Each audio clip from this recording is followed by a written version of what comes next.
इस कहानी की शुरुआत में हमें बताया जाता है कि एक ऐसी दुनिया जहाँ पे सब कुछ नॉर्मल था, सभी लोग खुशी खुशी रहते थे।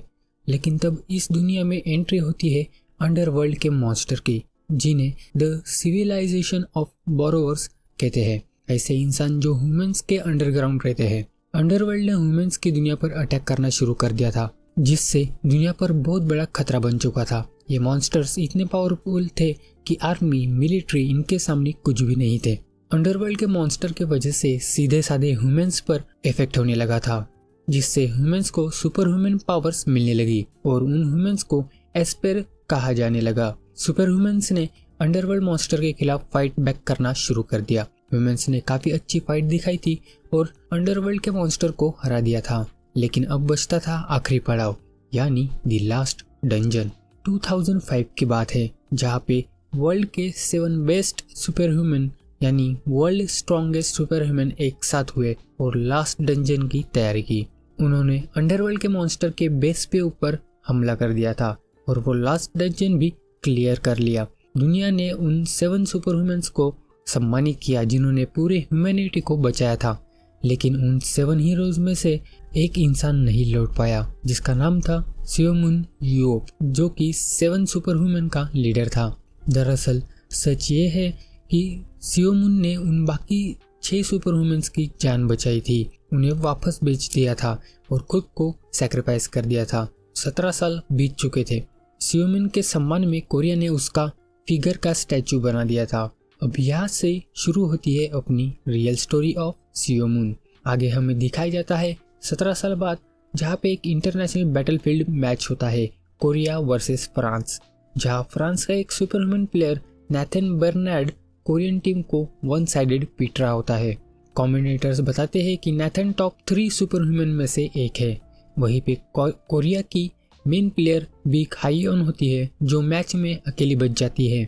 बीक काफ़ी कोशिश करती है नेथन को रोकने की, बट नेथन काफ़ी ज़्यादा पावरफुल होता है।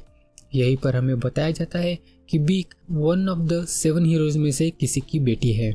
नेथन बीक को काफ़ी आसानी से हरा देता है। कोरिया काफ़ी बुरी तरह से ये मैच हार जाती है। नेथन, जो कि फ्रांस का प्लेयर है, उसने सिंगल हैंडेडली कोरियन टीम को हरा दिया था। ये सब देखकर कोरिया के फैंस काफ़ी ज़्यादा गुस्सा हो जाते हैं। फिर हमें नैरेटर बताते हैं कि एक समय पर कोरियन सुपर ह्यूमंस पूरे वर्ल्ड को डोमिनेट करते थे, बट जब से अपना लोंडा सिमियोन मर गया, तब से अब तक कोई भी ऐसा सुपर ह्यूमन नहीं आया जो बाकी सुपर ह्यूमन को टक्कर दे सके। सोशल मीडिया पर भी कोरियन टीम और उनके कोच का मजाक उड़ा रहे थे। सभी लोग टीम को बू और शेमफुल कह रहे थे। तभी हमें एक इंसान दिखाई जाता है जिसका नेम बीक जिहो है, जो कि 7 हीरोज में से एक है। एज अ कोच जिहो की ये लगातार तीसरी हार है एज ए नेशनल टीम। जिहो सियोमुन को याद करता है और सोचता है कि तुम जिंदा होते तो शायद हम इस हाल में ना होते। तभी एक लड़का कोच को आवाज़ देता है कि मीडिया उनका इंतज़ार कर रही है इंटरव्यू के लिए। कोच कहते हैं कि अब वो कोच की पोजीशन से रिज़ाइन कर देंगे। वो लड़का उन्हें समझाने की कोशिश करता है, बट वो नहीं मानते। तभी कोच का फ़ोन रिंग होता है। हमें दिखता है कि उन्हें एसोसिएशन के प्रेसिडेंट का होता है। प्रेसिडेंट कोच को पूछते हैं, क्या तुमने न्यूज़ सुनी? कोच कहते हैं, हाँ वही ना, हमारी नेशनल टीम हार गई और हमने देश को शर्मिंदा कर दिया। प्रेसिडेंट कहते हैं, अरे वो न्यूज़ नहीं। अचानक कोच शॉक हो जाते हैं। तभी सीन चेंज होता है और हमें दिखाया जाता है कि आसमान से कोई इंसान गिर रहा है। वो इंसान बिल्कुल सिमियन के स्टैचू के सामने गिरता है और जो इंसान गिरता है वो बल्कि और कोई नहीं, सिमियन यूओप खुद था, जिसने बाकी अपने साथी को बचाने के लिए खुद को सैक्रिफाइस कर दिया था। The hero has return. फिर सीन चेंज होता है और हमें दिखाया जाता है कि सिमियन हॉस्पिटल में था और वो काफ़ी शॉक था। वहाँ पर एक डॉक्टर आती है। अपने लोंडा उससे पूछता है, मैं कहाँ हूँ? डॉक्टर उससे बताती है कि आप हॉस्पिटल में हो। अपना लोंडा को पता चलता है कि अभी 2021 चल रहा है। वो काफ़ी ज़्यादा शॉक हो जाता है। डॉक्टर सिमियन को समझाने के लिए टीवी ऑन करती है। हर टीवी चैनल पर यही न्यूज़ थी, सिमियन वापस आ चुका है और अभी हॉस्पिटल में है। न्यूज़ में बताया जाता है कि फाइनल डंजन को 17 साल हो चुके हैं और सिमियन 17 साल बाद अर्थ पे रिटर्न कर चुका है। उन्हें कुछ माइनस इंजरीज है जिसका इलाज चल रहा है। तभी हमें पता चलता है कि अपना लोंडी की एज बड़ी ही नहीं, जितना साल का था वो उतना ही साल का है। अभी भी भले ही 17 साल गुजर गए हो। हॉस्पिटल के बाहर काफ़ी ज़्यादा भीड़ जमा हो गई थी। मीडिया लोग उन्हें देखने के लिए आए थे। सिमियन मिरर के लिए पूछता है। डॉक्टर उसे एक मिरर लाके देती है। मिरर में देख के सिमियन को यकीन हो जाता है कि उसकी एज अभी भी वैसी की वैसी है। तभी सिमियन को कुछ याद आता है कि उसके सारे पैसे कहाँ गए। डॉक्टर उसे बताती है कि आपके विल के मुताबिक सारे पैसे चिल्ड्रन फंड्स में दे दिए गए और जो आपका हाउस था उसे म्यूजियम में तब्दील कर दिया गया है। जो आपकी कार्स थी उन्हें चैरिटी ऑक्शन में बेच दिया गया। सिमियन कहता है अब मेरे पास कुछ नहीं बचा, ना पैसा ना घर, मैं अब भिखारी हो गया हूँ। डॉक्टर वहाँ से चली जाती है। सिमियन अपनी एबिलिटी का यूज करता है, स्कैनर आइज, जो कि लिविंग बींग्स की एबिलिटी को एनालाइज करती है और इसकी एबिलिटी की वजह से सिमियन को दुनिया के सबसे स्ट्रॉन्ग वुमेन बनाया था। तभी हमें फ्लैशबैक दिखाया जाता है जहाँ पे जीहो जो अभी कोच है उस समय सिमियन का काफी अच्छा दोस्त था, जो कि उन 7 हीरोज में से एक है। सिमियन अपने स्टेटस को देखता है जहाँ पे फोकस 110 होता है 100 में से। सिमियन सोच में पड़ जाता है कि ह्यूमंस की लिमिट तो बस 100 तक है, फिर मेरी 110 कैसे? और उससे भी ज़्यादा तो वहाँ पे एक न्यू स्किल होती है जो कि होती है इमोर्टैलिटी, मतलब ये इंसान कभी मर नहीं सकता। बट ये स्किल तो मेरे पास पहले नहीं थी। अपना लोंडा सोचता है शायद मुझे ये स्किल लास्ट फाइट के दौरान मिली होगी। तभी वहाँ पे जीहो आता है। दोनों एक दूसरे को देख के काफ़ी ज़्यादा शॉक हो जाते हैं। जीहो के आंखों से आंसू आ जाते हैं सिमियन को देखकर। फिर दोनों टेरेस पर जाते हैं। वहाँ पे सिमियन जीहो से पूछता है क्या तुमने वो प्रॉमिस पूरा किया या नहीं? जीहो पूछता है कौन सा प्रॉमिस? सिमियन कहता है मेरी बायोग्राफी। जीहो कहता है हाँ वो तो कर दिया है मैंने, जिसका name saviour of the world Simeon योप रखा है। जीहो बताता है कि तुम्हारे ऊपर तो डॉक्यूमेंट्री मूवी भी बन चुकी है जो काफ़ी ज़्यादा वायरल हो चुकी है। तभी अपना लोंडा कहता है मुझे लगा कि मैं मर चुका हूँ, बट जब मेरी आँख खुली तो मैं हॉस्पिटल में था। बट भले ही मैंने दुनिया को बचाया होगा, बट मैं अब गरीब हूँ और ना मेरे पास रहने के लिए घर है ना मेरे पास पैसे हैं। जीहो अपने दोस्त को संभालने की कोशिश करता है। तुम टेंशन मत लो, तुम्हें पैसे चाहिए मैं हूँ ना, और तुम मेरे घर पर भी रह सकते हो। अपना लोंडा पूछता है क्या तुमने कुछ बिजनेस चालू किया है क्या? सिमियन बताता है कि वो अब एक नेशनल टीम का कोच है। सिमियन काफ़ी कंफ्यूज था, ये किस टाइप का कोच है? जीहो सिमियन को मैच दिखाता है और बताता है कि एक वर्चुअल रियलिटी स्पोर्ट्स है जिसे बैटलफील्ड कहा जाता है। इस स्पोर्ट्स में वही डंजन वाले स्टेज है जो रियल लाइफ में थे, जहाँ पे 2 टीम्स आपस में लड़ते हैं। वॉर खत्म होने के बाद सुपर ह्यूमन यूजलेस हो गए थे, इसीलिए इस वजह से ये बिजनेस स्टार्ट किया गया था। अब ये मोस्ट पॉपुलर स्पोर्ट्स है पूरी दुनिया में। वहाँ काफ़ी सारे टॉप रैंकिंग प्लेयर्स है जो 7 हीरोज का लेवल को मैच करते हैं। बैटलफील्ड के वर्ल्ड रैंकिंग में होना एक नेशन का एक प्राइड है। सिमियन को अब सब कुछ समझ आता है। वो पूछता है कोरिया कौन से रैंक पर है? जीहो बताता है कि कोरिया लास्ट नंबर पर है। सिमियन काफ़ी शॉक हो जाता है ये सुनकर। तभी सीन चेंज होता है। जीहो और सिमियन कार में कहीं जा रहे होते हैं। तभी सिमियन को पता चलता है काफ़ी सारे Korean super human players abroad दूसरे देश चले गए हैं। तभी जीहो सिमियन से बैटलफील्ड में एज ए प्लेयर खेलने की बात करता है। सिमियन कहता है मुझे अब सुपर ह्यूमन में ज़्यादा इंटरेस्ट नहीं है, मेरी पास्ट लाइफ डंजन में ही खत्म हो चुकी है। फिर हमें एक घर दिखाई जाता है जहाँ पे जीहो की वाइफ हैन सिमियन का वेलकम करती है। थोड़ा समय बीत जाता है। सिमियन टीवी देख रहा होता है चिप्स खाते खाते। तभी वहाँ पे जीहो आता है और कहता है सिमियन बहुत सारे मीडिया रिपोर्ट्स आ रहे हैं, वो ऐसे नहीं जाएंगे जब तक तुम उन्हें जवाब ना दो। सिमियन कहता है सभी मीडिया को कल बुलाओ, मैं उनसे बात करूंगा। फिर हमें प्रेस कॉन्फ्रेंस दिखाई जाती है। सिमियन क्वेश्चन पूछने के लिए कहता है। एक रिपोर्टर अपने लोंडे से क्वेश्चन पूछता है कि तुम डंजन से वापस कैसे आए? सिमियन कहता है मुझे एग्जैक्ट नहीं पता, जब मैं नींद से उठा तो मैं हॉस्पिटल में था। फिर एक बूढ़ा रिपोर्टर क्वेश्चन करता है क्या तुम बैटलफील्ड प्लेयर बनोगे? सिमियन साफ ना बोल देता है, कहता है मुझे उसमें इंटरेस्ट नहीं है और गुड बाय बोल के वहाँ से चला जाता है। लेकिन तभी एक लड़का एक और क्वेश्चन पूछने की इजाज़त मांगता है और कहता है एक प्लेयर है जिसका नाम वॉल्कर है, जिसने तुम्हें एक्यूज किया है। उसने कहा कि 7 हीरोज उसे टच भी नहीं कर सकते। आप इस बारे में क्या सोचते हो सिमियन? सिमियन पूछता है ये कौन है? रिपोर्टर बताता है कि ये एक स्टार प्लेयर है अमेरिका का, जिससे अमेरिका का प्राइड भी कहा जाता है टैंकर पोजीशन में। सिमियन पूछता है तो क्या ये सच में स्ट्रॉन्गेस्ट प्लेयर है? रिपोर्टर बताता है कि इस टाइम 3 टॉप प्लेयर है बैटलफील्ड में। नेथन बेर्नर्ड जो कि फ्रांस का है, आयरलैंड रॉय जो कि मेयर का है, एंड डैनियल मैंटेज जो कि जर्मनी से है। वॉल्कर एक हाईली स्किल्ड प्लेयर है बट वो अभी टॉप 3 में नहीं है। सिमियन कहता है उसे बता दो कि वो अभी टॉप 3 में भी नहीं है, तो इतना उसे उछलना नहीं चाहिए। हाँ, अगर उसे मेरे साथ फाइट ही करनी है तो रियल लाइफ में करे, ना कि बैटलफील्ड में। मैं उसे खुद शमशान में गाड़ दूंगा। तभी हमें एक बूढ़े अंकल दिखाई जाते हैं जिनका नाम वुड होता है, जो कि बैटलफील्ड प्लेयर एजेंसी के CEO है। वहाँ हमें वॉल्कर भी दिखाई जाता है जो कहीं ज़्यादा गुस्से में दिखता है सिमियन की न्यूज़ सुनकर। वो वुड से कहता है चलो कोरिया के लिए उड़ान भरते हैं अभी के अभी। फिर हमें जिहो का घर का सीन दिखाई जाता है जहाँ पे जियो फ़ोन पे बात कर रहा होता है और वो बहुत शॉक हो जाता है। उसे पता चलता है कि अमेरिका के साथ कोरिया का एक प्रैक्टिस मैच है जो कि अगले 2 वीक में होने वाला है। जिहो सिमियन से कहता है नालायक, ये सब तेरी वजह से हुआ है। तुम्हें याद है ना वॉल्कर, जिससे तुमने शमशान घाट में गाड़ने की बात की थी? तुमने उससे कहा कि उतना अच्छा प्लेयर नहीं है, टॉप 3 में नहीं है। वॉल्कर उस बारे में बहुत सेंसिटिव है, वो तुमसे फाइट करना चाहता है पर तुम तो बैटलफील्ड नहीं खेलना चाहते, तो शायद वो कोरियन टीम पर अपना बदला लेगा। सिमियन कहता है अगर ये नेशनल टीम मैच है तो हायोन मतलब तुम्हारी बेटी भी तो होगी। तुमने कहा था कि वो एक नेशनल बैटलफील्ड प्लेयर है। तभी वहाँ पे जिहो की बेटी आती है और कहती है मैंने सुना है कि सिमियन अंकल हमारे घर पर रहने आए हैं।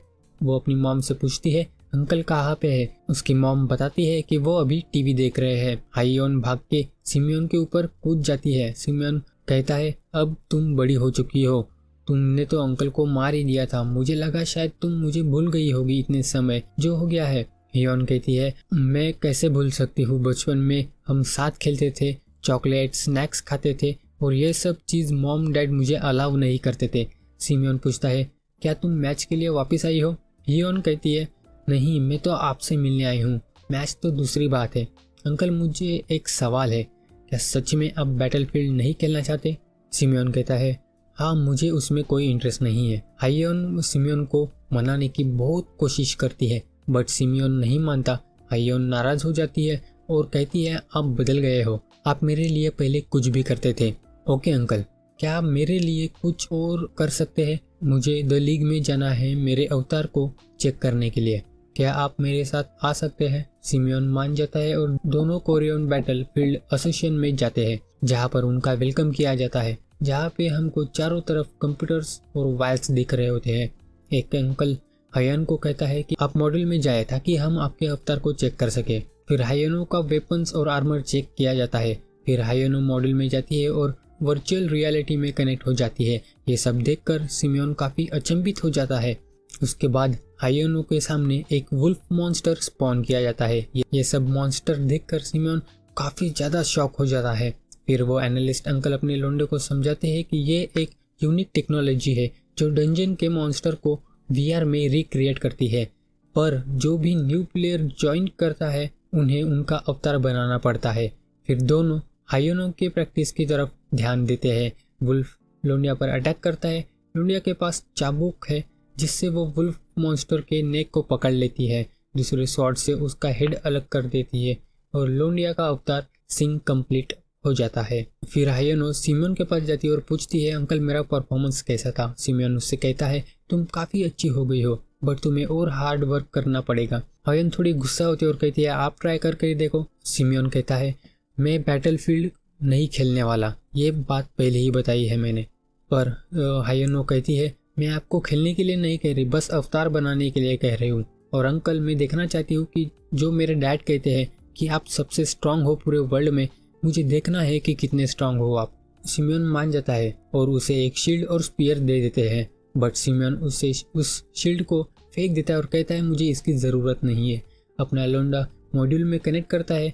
जैसे ही अपना लोंडा वर्चुअल रियलिटी में जाता है उसे डंजन जैसा फील होता है। उसके सामने एक सैलाबून नाम का मॉन्स्टर स्पॉन किया जाता है। एनालिस्ट बताता है कि यह एक स्पेशल मॉन्स्टर है जो बस औरों की मदद से ही हराया जा सकता है। मॉन्स्टर अपने लोंडे पे अटैक करता है, पर सिमियन है अपना चिग्मा बॉय, वो अपने स्पीयर को भी फेंक देता है और बस अपने एक उंगली से उस मॉन्स्टर को झटके में हरा देता है। ये सब देखकर हायनो और अपना एनालिसिस शॉक हो जाते हैं। ये सब क्या हुआ, ऐसा कुछ रिएक्शन था उनका। हायनो को विश्वास नहीं हो रहा था कि ऐसे कैसे हो सकता है, क्या आपने बस फ्लिकिंग से ही सैलाबोन को हरा दिया। सिमियन कहता है ये तो कुछ नहीं है, इसमें क्या खास बात है। सिमियन और मॉन्स्टर स्पॉन करने को कहता है, लेकिन तभी वहाँ पे कुछ गड़बड़ हो जाती है। सभी कंप्यूटर्स पर रेड लाइट शुरू हो जाती है और बीप करने लगती है। फिर हमें पता चलता है कि कोई बाहर से उस रूम में कनेक्ट कर रहा है। फिर अचानक हमें वॉल्कर दिखाई देता है जो कि सिमियन के सामने आता है। वॉल्कर काफी गुस्से में दिखता है और कहता है 7 हीरो हो या 8 हीरो हो, मुझे कोई घंटा फर्क नहीं पड़ता, मैं प्रूफ कर दूंगा कि तुम बस नाम के स्ट्रांग हो। और वो अपने लोंडे पर अटैक कर देता है। अपना लोंडा काफी आसानी से उस अटैक को डॉज कर देता है। तभी सिमियन उसके पीछे से आ जाता है और वॉल्कर काफी डर जाता है। हायनो शॉक होती है और कहती है ये हो क्या रहा है। तभी पीछे से 2 आदमी और एक लड़की आती है, जहाँ पे एक इंसान तो जेहो था और एक एसोसिएशन का सीईओ जिनका नाम जिनताई एंड उसकी मैनेजर थी जिसका नाम एमा मोस था। सीईओ मन में कहता है ये सब प्लान के हिसाब से हो रहा है, अगर ये प्लान अच्छा चला गया तो ये लोंडा शायद बैटलफील्ड में इंटरेस्ट ले ले। फिर हमें वॉल्कर की और अपने लोंडे की फाइट दिखाई जाती है, जहाँ पे वॉल्कर को काफी प्रॉब्लम हो रही थी फाइट में, पर सिमियन तो चिग्मा बॉय है। सिमियन अपने स्कैनर आइस का यूज करता है जिससे वॉल्कर के सारे स्टैट्स और स्किल्स दिखते हैं। वॉल्कर का स्ट्रेंथ और स्टेमिना दोनों 100 आउट ऑफ 100 था। उसका फोकस भी 87 था, इसलिए वो अमेरिका का नंबर 1 टैंकर है।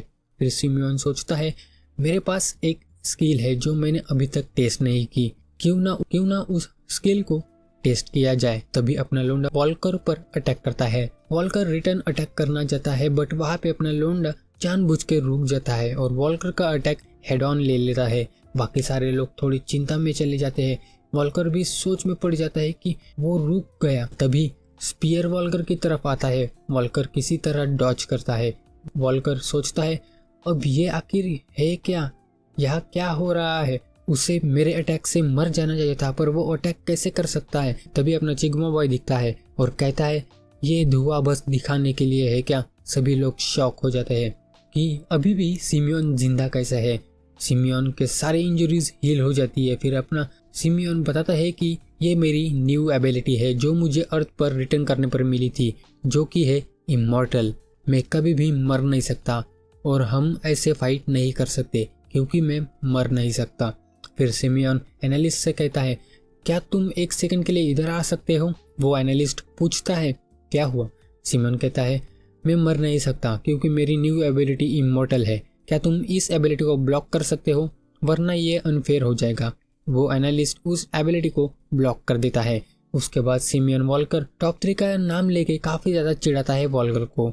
वॉल्कर काफी ज्यादा गुस्सा हो जाता है। वॉल्कर अपने सिमियन पे अंधाधुंध अटैक करता है, बट अपना सिमियन उस अटैक को काफी अच्छे से ब्लॉक कर देता है। तभी सिमियन अपनी फास्ट मूवमेंट से वॉल्कर के पीछे आ जाता है, वहां से अटैक करता है, बट वॉल्कर अपने आप को पीछे कर देता है। सिमियन अपनी स्पीयर को फुल पावर में थ्रो करता है। वॉल्कर उसे शील्ड से डिफेंड करने की कोशिश करता है, बट उस अटैक की पावर बहुत ज्यादा थी और वो वॉल्कर को काफी दूर पटक देता है पावरफुल फोर्स से। सिमियन कहता है मैं जीत गया। वॉल्कर जवाब देता है मैं अभी तक मरा नहीं। बट अपना लोंडा कहता है तुम मेरे से कभी अपनी बड़ी शील्ड से जीत नहीं सकते। वॉल्कर शॉक हो जाता है। सिमियन उसे एडवाइस देता है कि तुम स्मॉल शील्ड यूज करो, तुम बड़ी शील्ड यूज करते हो तो तुम्हारी आई साइट ऑब्स्ट्रैक्ट हो जाती है, तो तुम स्मॉलर शील्ड पे स्विच करो ताकि तुम्हारी आई लाइट और कंट्रोल और बूस्ट मिल सके। फिर हमें जेहो दिखाई जाता है जो मन में बहुत गुस्सा आता है कि सिमियन ने अपोनेंट को टिप दी। सिमियन वॉल्कर से कहता है देखो तुमने तो मेरे से सीख लिया, तो उसका माल पानी लगेगा, तो जब तुम घर जाओ तो माल पानी भेज देना। वॉल्कर कहता है ठीक है, बट मेरी कंडीशन है, मैं तुमसे फिर से फाइट करना चाहता हूँ, तुम मैच में पार्टिसिपेट करो जो कि 2 वीक के बाद होने वाला है। सिमियन मना कर देता है, बट वॉल्कर कहता है कि तुम जो चाहो मैं तुम्हें वो दूंगा, बस मैच में हाँ कर दो, और कहता है नेक्स्ट टाइम में डिफरेंट रिजल्ट होगा।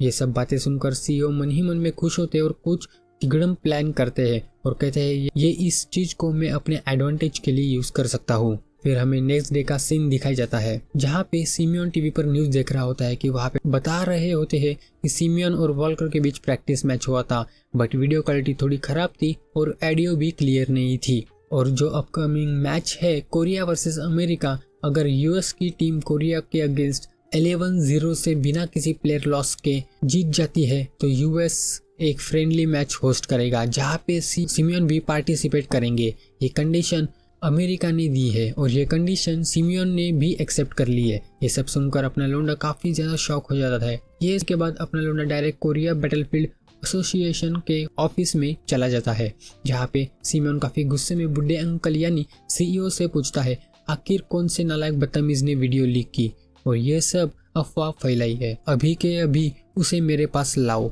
मैं उसे जान से मार दूंगा। और ये इस वीडियो में साफ साफ नो कह रहा था और ये वीडियो एडिटेड है।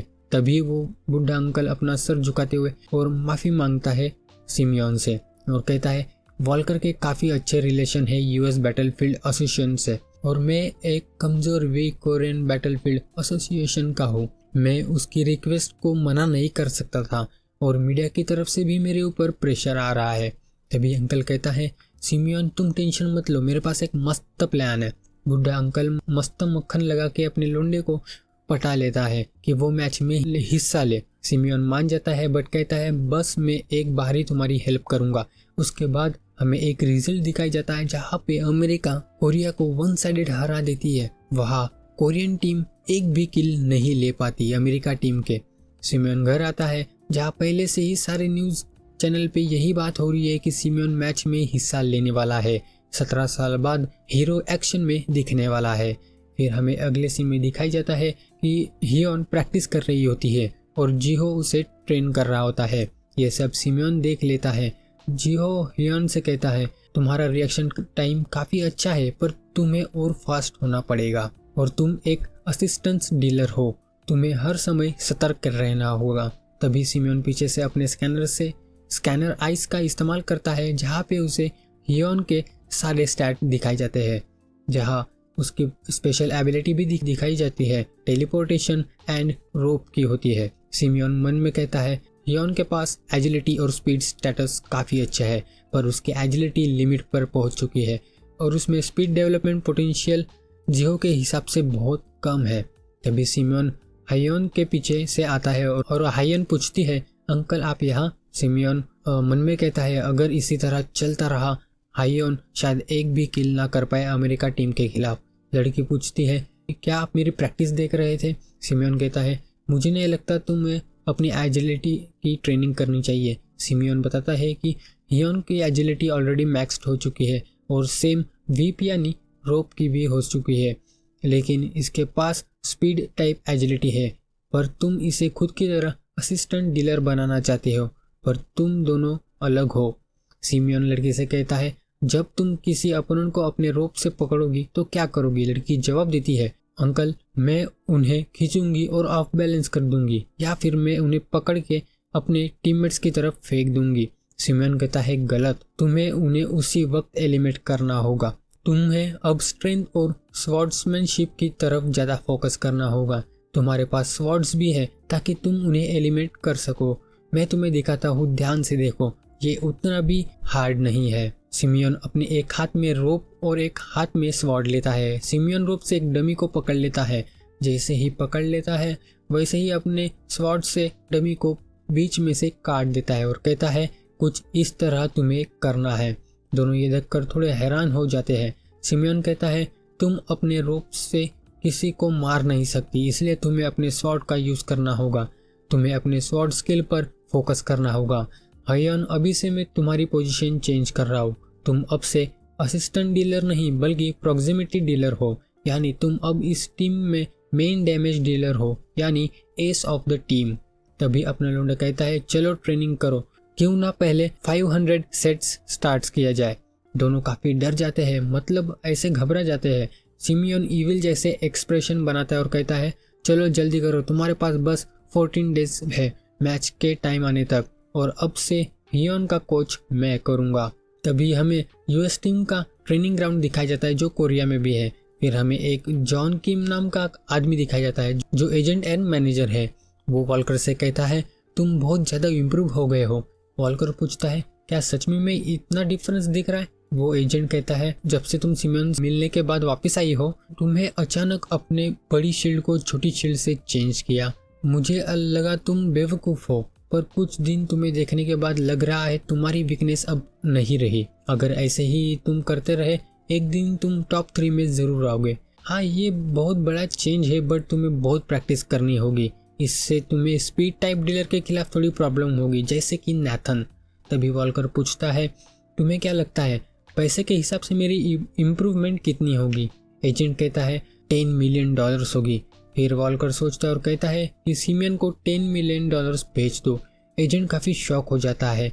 वॉल्कर कहता है ये एक कंसोलेशन फी है। वॉल्कर टीवी की तरफ देखकर कहता है सिमियन तुम बस वेट करो, मैं तुम्हें हरा कर रहूँगा। कुछ टाइम बीत जाता है और आखिर वो दिन आ जाता है जब कोरिया वर्सेस अमेरिका का मैच होने वाला है, जहां सिमियन अपना डेब्यूट करने वाला है। बट गाइस, इसके बाद की कहानी नेक्स्ट एपिसोड में देखेंगे। तब तक के लिए take care and see you in the next part. Sayonara.